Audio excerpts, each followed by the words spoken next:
Morning বন্ধুরা, দেখতে পাচ্ছ এই হলো মুসুরির ডাল। তো এখানে কাঁচা লঙ্কা, পেঁয়াজ, আলু, তারপর আদা, রসুন এগুলো দিয়ে দেখতে থাকো আজকের রান্নাটা কিভাবে হয়। খুব একটা সুস্বাদু স্বাদের রান্না। তো তোমরা আজকে ভিডিওটা দেখতে থাকো, রান্নাটা শেষ পর্যন্ত নিজের ঘরে বানিয়ে খাবে। খুবই মজাদার একটা রেসিপি। তো রান্নায় থাকো।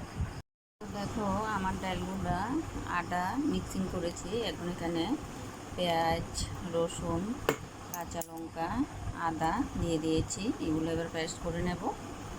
তারপর দেখতে থাকো, এগুলো একসাথে পেস্ট করব। এখন দেখতে পাচ্ছ আমার ডালের মিশ্রণটা। এটার মধ্যে একটু কাঁচা লঙ্কা দুইটা আর একটা পেঁয়াজ দিয়েছি, একটু নুন আর একটু হলুদের গুঁড়া দিয়েছি। এখন এটাকে কি করব দেখতে থাকো। কড়াইতে তেল দিয়েছি।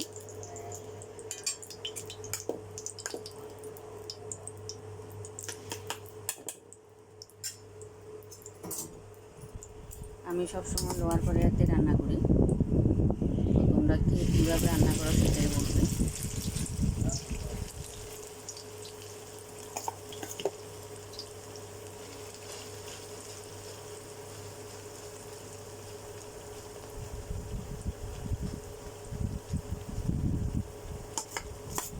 তোমরা এভাবে জাস্ট শুধু ডালের বড়া করে খেলেও কিন্তু খুবই মজাদার একটা। তোমরা করে খেয়ে দেখবে, আমাকে কমেন্ট করে জানাবে কেমন লাগে।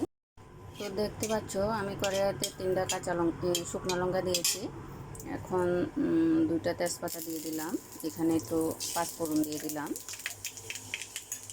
তো আমার আলুগুলা যে কেটে সিদ্ধ করেছি এগুলো দিয়ে দেবো।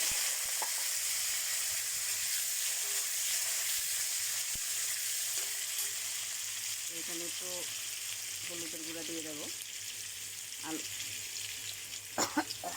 আলুগুলাকে একদম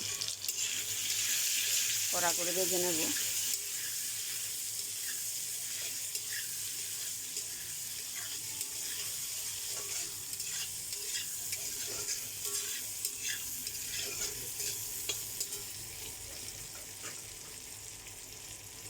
তো আমার আলুগুলো ভাজা হয়ে গেছে।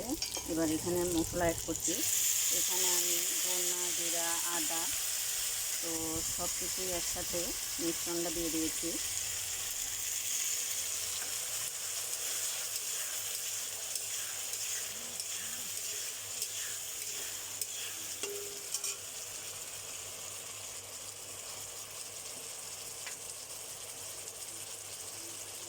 নুন দিলাম।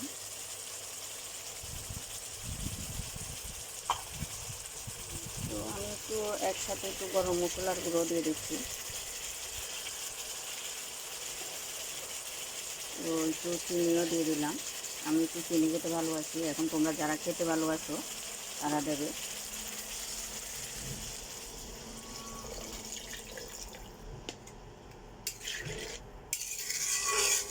দেখো, আর এই যে ডালগুলোকে আমি পিস পিস করেছি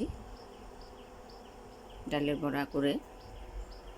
আমার রান্নাটা শেষ। তো বলবে কমেন্ট করে আমার রান্নাটা কেমন হয়েছে। তো দেখতে পাচ্ছ আমার রান্নাটা শেষ। কালারটা কেমন হয়েছে একটু কমেন্ট করে বলবে।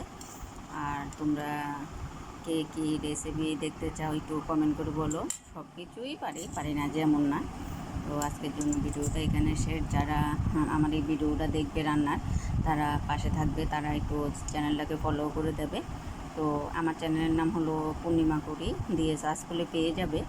তো এটাই হলো তোমাদের কাছে কথা। তোমরা যদি আমাকে ফলো করে দাও তাহলে আমি তোমাদের ভিডিও পাবো, তো কমেন্ট করলেও পাবো।